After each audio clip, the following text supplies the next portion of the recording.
அனைவருக்குமே வணக்கம். சற்று முன் கிடைத்திருக்கக்கூடிய ஒரு மிக மிக முக்கியமான செய்தி ஒன்று வெளியாகியுள்ளது.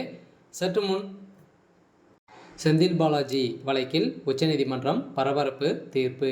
இது மாதிரி பார்த்திங்கன்னா செய்திகள் வெளியாகிருக்கு.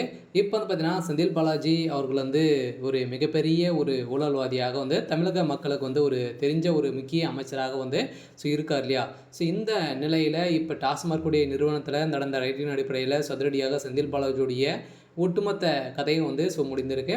இதைத் தொடர்ந்து மீண்டும் ஏற்கனவே பார்த்தீங்கன்னா டிரான்ஸ்ஃபார்மர் கொள்முதல் முறைகேடு வழக்கில் செந்தில் பாலாஜிக்கு எதிராக அரசுக்கு பார்த்தீங்கன்னா அரசு வழக்கு பதிவு செஞ்சிருந்தது. இந்த வழக்கு பதிவின் அடிப்படையில் இப்போ அதிரடியாக செந்தில் பாலாஜி வழக்கிலும் பார்த்தீங்கன்னா நீதிமன்றம் அதிரடியாக ஒரு பரபரப்பான தீர்ப்பு வழங்கியிருக்காங்க.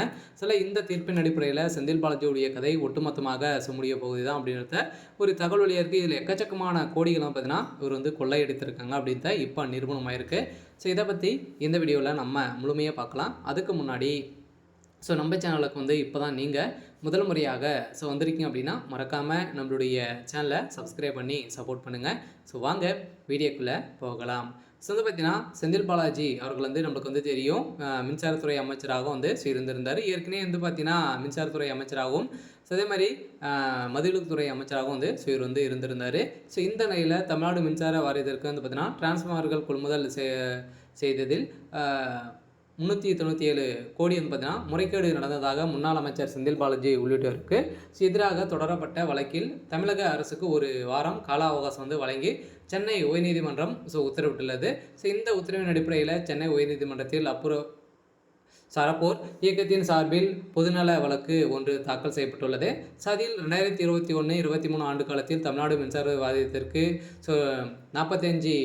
45,800 டிரான்ஸ்ஃபார்மர்கள் கொள்முதல் செய்ததில் ரூபாய் 1,183 கோடி மதிப்பில் டெண்டர்கள் கோரப்பட்டது. இதில் முறைகேடு நடந்துள்ள நிலையில் இதனால் தமிழக அரசுக்கு 397 கோடி இழப்பு ஏற்பட்டுள்ளதாகவும் இது தொடர்பாக லஞ்ச ஒழிப்புத்துறை புகார் தந்ததும் நடவடிக்கை எதுவுமே எடுக்கவில்லை. இந்த நடவடிக்கையின் அடிப்படையில் முன்னாள் அமைச்சர் செந்தில் பாலாஜி, மின்வாரியத்துறை தலைவர், நிர்வாக இயக்குனர் ராஜேஷ் லக்கானி உள்ளிட்டோருக்கு தொடர்பு இருக்கலாம் என்பதற்கு ஆதாரங்களும் இருக்குது. இந்த ஆதாரத்தின் அடிப்படையில் இப்போ உச்சநீதிமன்றத்தின் கண்காணிப்பில் சிறப்பு புலனாய்வு குழு பார்த்தீங்கன்னா விசாரிக்க வேண்டும் என தெரிவிக்கப்பட்டுள்ளது. இந்த விசாரணை அடிப்படையில் வருகின்ற ஜூலையில் பார்த்தீங்கன்னா இப்போ 28ஆம் தேதி இந்த நிலவுக்கு வரப்போகுது. இந்த தீர்ப்பின் அடிப்படையில் இப்போ இந்த செந்தில் பாலாஜியுடைய லஞ்ச ஒழிப்புத்துறையில் பார்த்தீங்கன்னா இப்போ ஒதுக்கி வச்சுருக்காங்க. இருந்தாலுமே கால அவகாசம் கேட்டிருக்காங்க. இருந்தாலும் செந்தில் பாலாஜியுடைய வழக்கில் இப்போ புதிய திருப்பம் ஏற்பட போகுது.